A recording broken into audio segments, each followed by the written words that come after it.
दोस्तों, आज की डिबेट में हम देखेंगे बीजेपी सांसद मनोज तिवारी कहता है अरविंद केजरीवाल खुद का शीश महल तो बना लिए लेकिन कूड़ा साफ नहीं कर पाए, नदियां साफ नहीं कर पाए। साथ ही साथ मनोज तिवारी कहता है लेकिन इस बार दिल्ली में केजरीवाल को जनता साफ करने वाली है। इस पर संजय सिंह मनोज तिवारी को फैक्ट और तर्क के साथ धोता है, तो वीडियो को अंत तक जरूर देखना। वीडियो का आखिरी हिस्सा बहुत ही खास है जहाँ पर संजय सिंह ने मनोज तिवारी को बहुत ही बुरी तरीके से जलील किया है, तो वीडियो का वो पार्ट देखना मत भूलना। तो चलिए वीडियो शुरू करते हैं। पिक्चर चालू करो बे। दिल्ली की बात हो रही है। आप सोचिए कि जो व्यक्ति अरविंद केजरीवाल जी जो लगातार कहते रहे हो हम तो 2 कमरे के 4 कमरे के घर में रह लेंगे, संजय भाई को आज बताना चाहिए दिल्ली को, आज शीश महल की फोटो आई है। अच्छा, उसको देख करके आप घबरा जाएंगे कि एक तरफ तो गलियों में कूड़े का अंबार लगा है जबकि एमसीडी में भी आम आदमी पार्टी, दूसरी तरफ शीश महल की तस्वीर आई है। 52 करोड़ रुपया केवल उसके तैयारी और साज सज्जा में लगा दिया गया। जीत जाएंगे तो आपको भी मिलेगा ना वो? नहीं, देखिए हम क्या कह रहे हैं। अगर आप थोड़ा सा मैं करेक्ट कर दूं संजय भाई, 2013 में जल बोर्ड 600 करोड़ के फायदे में था, आज 73,000 करोड़ के घाटे में, कर्ज में। लोग तेरे को बताते तेरी माँ की। चलिए, ये कुछ भी आंकड़ा बोल सकते हैं, स्वतंत्र हैं, और इनकी पार्टी के बारे में लोग जानते भी हैं कि हमारे भारत के प्रधानमंत्री नाली के गैस से चाय बनाने का हुनर रखते हैं, तो कुछ भी कह सकते हैं। मैं उसके ऊपर टिप्पणी नहीं करूंगा। मैं आता हूं अंतिम बात से। इन्होंने कहा बांग्लादेशी रोहिंग्यास को केजरीवाल जी उनका वोट बनवाना चाहते हैं। श्वेता जी, ये भारत की संसद के सदस्य हैं और आप एक इतनी वरिष्ठ पत्रकार हैं। मुझे बताइए, 10 साल से हिंदुस्तान में क्या ट्रंप का शासन है, बराक ओबामा का शासन है, क्या यहां बाइडेन का राज चल रहा है? 10 साल से देश का गृह मंत्री कौन है? अमित शाह जी हैं। देश के प्रधानमंत्री कौन है? नरेंद्र मोदी जी हैं। बॉर्डर की सुरक्षा किसके जिम्मे है? अमित शाह जी के जिम्मे है। बॉर्डर पार करके त्रिपुरा से, आसाम से, बंगाल से, बिहार पार करके, झारखंड पार करके, यूपी पार करके दिल्ली बांग्लादेशी कैसे आ गए? ये हुई ना बात। कौन जिम्मेदार है इसके लिए? मैं मनोज तिवारी जी के साथ चलूंगा और चलिए गृह मंत्री जी से इस्तीफा मांगते हैं कि बांग्लादेश के लोग दिल्ली के अंदर कैसे पहुंच गए, इसकी जिम्मेदारी आपकी है, पहले नंबर पे। दूसरी बात, मैं आप जब बोले मैं चुपचाप सुना, आप अपनी बारी पे पूरा बोलिएगा। दूसरी बात, अगर कोई बांग्लादेशी घुसपैठिया दिल्ली के अंदर मिल जाएगा, उसको भगाने की जिम्मेदारी किसकी है? एस जयशंकर जी की है, विदेश मंत्रालय की है, अमित शाह जी की है, नरेंद्र मोदी जी की है? एक भी क्या बांग्लादेशी घुसपैठिया हो या नाइजीरिया का नागरिक हो, जर्मनी का नागरिक हो, उसको डिपोर्ट केजरीवाल जी करेंगे? बेशर्मो, शर्म करो, शर्म। और क्या किया आपने? आपके अर्बन डेवलपमेंट मिनिस्टर का ट्वीट है हरदीप पुरी जी का 2022 में, उन्होंने कहा रोहिंग्यास को हम बक्करवाला ईडब्ल्यूएस कॉलोनी में बसाएंगे, ये हमारी जिम्मेदारी है, यूएन की पॉलिसी है। इसका ट्वीट है। और इन सब से बढ़ के मैं तो कहता हूं मनोज तिवारी जी को, ये सांसद हैं, मैं भी सांसद हूं, चलिए कल धरना देते हैं हम लोग।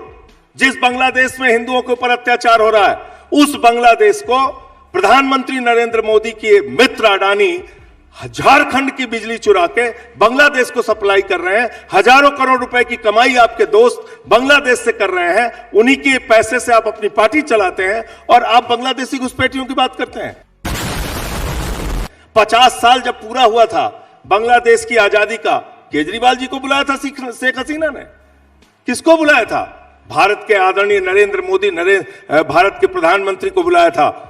और प्रधानमंत्री जी ने 50 साल की आजादी पे जाके बांग्लादेश के अंदर कहा, मैं तो बांग्लादेश की आजादी का योद्धा हूं, मैं जेल गया हूं बांग्लादेश को आजाद कराने के लिए।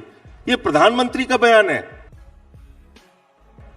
आप बात करते हैं बांग्लादेशी घुसपैठियों को, आपने 10 साल में 10 नाम आप बताइए, पूरा देश आपको सुन रहा है। बांग्लादेशी घुसपैठियों को आपने डिपोर्ट किया हो। देखिए, ये इसके अलावा बहुत सारे प्रश्न आपने झारखंड में भी नहीं चला था। घुसपैठियों की बात आपने वहां पर भी की थी, वहां पर भी नहीं चला था। और सीधी सी बात आ जाती है, चाहे भीतर आना हो या भीतर आकर बसना हो, ये जिम्मा केंद्र की जिम्मेदारी होती है। सही पकड़े हैं। यस। और देखिए, इनके और सवालों का जवाब ही मैंने नहीं दिया है, तो बहुत सारे सवाल इन्होंने इस पे आपने कन्वीनियंट सवाल उठा लिया ना उनका। इस पे बात कर लेते हैं। ये संजय भाई ने बहुत सारी बात कही जो निश्चित रूप से हमारे देश के लिए चिंता का विषय है, इलीगल घुसपैठियों का आना। लेकिन देश में लगातार इलीगल घुसपैठियों को चिन्हित किया जाता है, पकड़ा जाता है, डिटेंशन सेंटर में जाते हैं और वापस भी भेजे गए हैं, और ये संख्या 1000 में है। इसको मैं सिद्ध कर दूंगा, आपको दूंगा। हमारे मतलब आपको मत सिखा। चल, दूसरी बात, अगर कोई आ गया तो आप उसको वोटर बनाएंगे, आप उसको वोट दे देंगे, उसको बसा देंगे। तेरा तो गेम बजाना पड़ेगा। पहली बात तो दिल्ली के अंदर 11,000 शाहदरा में डिलीशन के लिए एप्लीकेशन दी गई, वो लोग भारतीय जनता पार्टी के। तुगलकाबाद में 3,000 लोगों के वोट डिलीट करने के लिए एप्लीकेशन दी गई, वो भारतीय जनता पार्टी के। समझ रहे हो?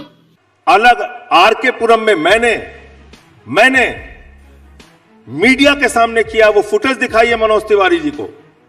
किसी का नाम रामजस है, किसी का नाम सीता देवी है, किसी का नाम कुछ है।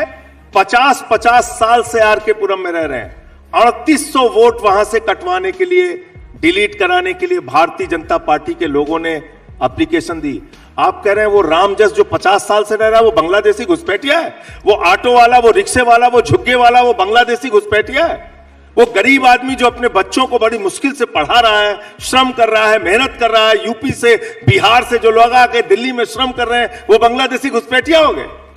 ये बात है, क्योंकि वो ये आम आदमी पार्टी को वोट करते हैं। मैं अपनी बात पूरी कर लूं। ये मैं अपनी बात पूरी कर लूं। रॉन्ग जानकारी मैं अपनी बात अरविंद केजरीवाल जी आप अपनी बात रख दीजिएगा कि आखिर क्यों आरके पुरम के 3800 लोगों के वोट कटवाए गए। वहां के वोटर्स को अपने वोटर आईडी कार्ड के साथ, आधार कार्ड के साथ मैंने मीडिया के सामने रखा, और वो सारे के सारे हिंदू थे। आप कह रहे हैं वो बांग्लादेश से आए हुए हैं? ठीक है, यूपी के, बिहार के, दिल्ली के, हरियाणा के रहने वाले लोग। मैं यहीं से चलना चाहता हूं। मैं यहीं से चलना चाहता हूं जहां ये चले। अगर ये आरोप सत्य कर दें तो मैं राजनीति से इस्तीफा दे दूंगा। ये टोटल आम आदमी पार्टी का एक झूठा नैरेटिव है जो बिल्कुल नहीं हो रहा है, बल्कि ये लोग कटवाते हैं। हमारे डिलीशन के लिए नाम दिए गए? क्या डिलीशन के लिए नाम दिए गए? ओनली इलीगल घुसपैठिए की जहां बात हो रही है। क्या उसमें हिंदू थे या रोहिंग्या थे? केवल रोहिंग्या और बांग्लादेशी लोगों को। जिन नामों का ये जिक्र कर रहे हैं वो नाम कौन? ये तो देखो संजय जी, कैमरे पे देखा है, संजय जी दिखाइए। अरविंद केजरीवाल जी के, मैं तो कह रहा हूं वो फुटेज दिखाइए। वो राजनीति से इस्तीफा देने की बात हम आपको बोल, मैं भी राजनीति से इस्तीफा दे दूंगा। हाँ, आप चलिए। मैं कह रहा हूं खुलेआम, क्या बात है सर, क्या बात है सर। मैं तुरंत इस्तीफा दे दूंगा अगर आप गलत साबित हुए। एकदम गलत साबित हुआ तो। और आप भी तैयार हैं 3800 लोगों के वोट डिलीट कराने के लिए इन्होंने एप्लीकेशन दिया, जिसमें हिंदू हैं ना। अगर हिंदू हैं तो उनका नहीं कटना चाहिए, जो देश 50-50 साल से रह रहे हैं। सुनिए, 50-50 साल से रह रहे हैं सर। इसलिए मेरा ये कहना है कि आप लोग बांग्लादेशी घुसपैठियों को यहाँ बसाते हैं। बांग्लादेश को हिंदुस्तान की बिजली देते हैं। झारखंड की बिजली चुरा के अडानी बांग्लादेश को बिजली देगा। अरे सुधरो रे अभी तो। आप ये बांग्लादेश के मुद्दा, आपके प्रधानमंत्री जी तो स्वतंत्रता संग्राम सेनानी है बांग्लादेश के। आप उन्होंने नैरेटिव बनाइए, आप ये नैरेटिव बनाइए, बनाने की कोशिश करिए, कोई बात नहीं। भारतीय जनता पार्टी एक भी हिंदुस्तानी का वोट नहीं कटने देगी, ये हमारा शपथ है। अच्छा। ये कहीं नहीं चलते हैं, खाली ये लोग भाग जाते हैं मैदान छोड़ के। क्या बात करते हैं? इनकी पार्टी का नाम ही भारतीय जनता पार्टी है, झूठ बोलने का काम। Too many thoughts in my mind, I can't sleep at night, so I just keep writing. I don't need no help, I don't need